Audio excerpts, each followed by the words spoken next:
que é a série harmônica e para que serve? Ela tem relação com a harmonia ou com os acordes que nós utilizamos na música? Ela tem relação com as tensões dos acordes ou com o timbre de um determinado instrumento? Esse é o assunto do estudo desse vídeo.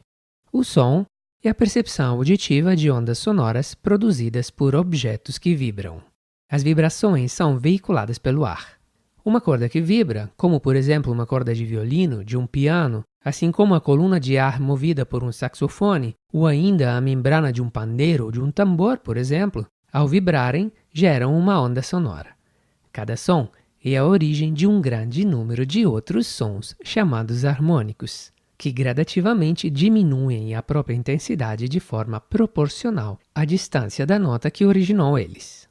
O som que nós ouvimos é composto pela frequência original, podemos dizer que é o som que nós reconhecemos como a nota, mas também por uma série de outras frequências chamadas harmônicos. Essas outras frequências compõem o espectro harmônico do som que ouvimos, o qual então é rico em harmônicos. O que diferencia o som de dois instrumentos que tocam a mesma nota, em outras palavras, o que compõe o timbre do instrumento, são justamente os harmônicos.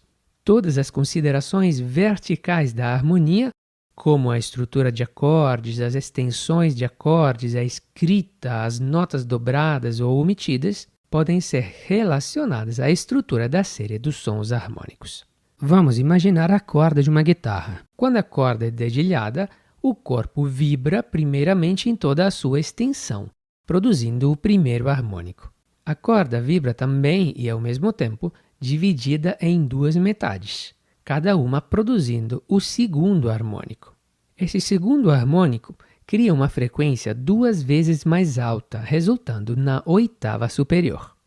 Por exemplo, se a nota real for o Lá3, 440 Hz, o segundo harmônico estará vibrando numa frequência de 880 Hz, resultando na nota Lá4.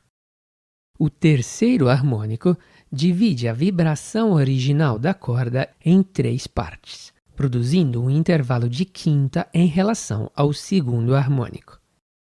Essas relações eram já conhecidas pelo filósofo e matemático grego Pitágoras. Hoje, com a tecnologia moderna, conseguimos medir os harmônicos de forma precisa, e assim descobrimos também que os harmônicos são infinitos. Para a nossa prática, podemos analisar apenas os primeiros 16 harmônicos, também porque o ouvido humano não consegue perceber mais do que isso. Aliás, são necessárias condições ideais para que nós possamos perceber até o 16º harmônico. A figura mostra a série harmônica até o 16º harmônico. A afinação das notas evidenciadas pelas molduras difere um pouco da altura correspondente na escala temperada, que é a escala gerada pela afinação que nós utilizamos na música ocidental.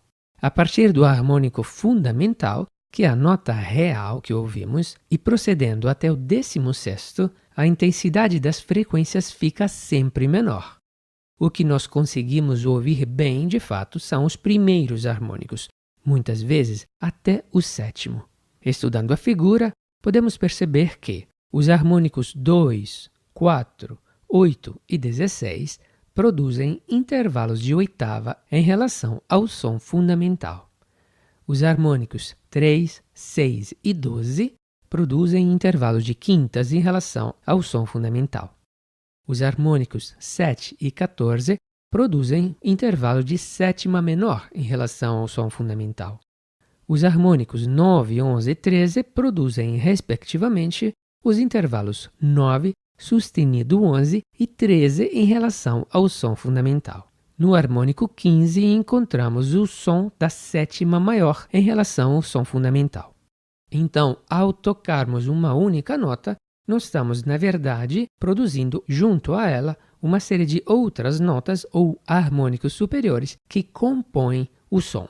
Ainda estudando a série harmônica, vamos observar uma coisa. Nós distinguimos o som de um piano do som de um violão por causa do seu timbre, que é constituído pela soma dos harmônicos parciais que se combinam com o som fundamental e que o enriquecem.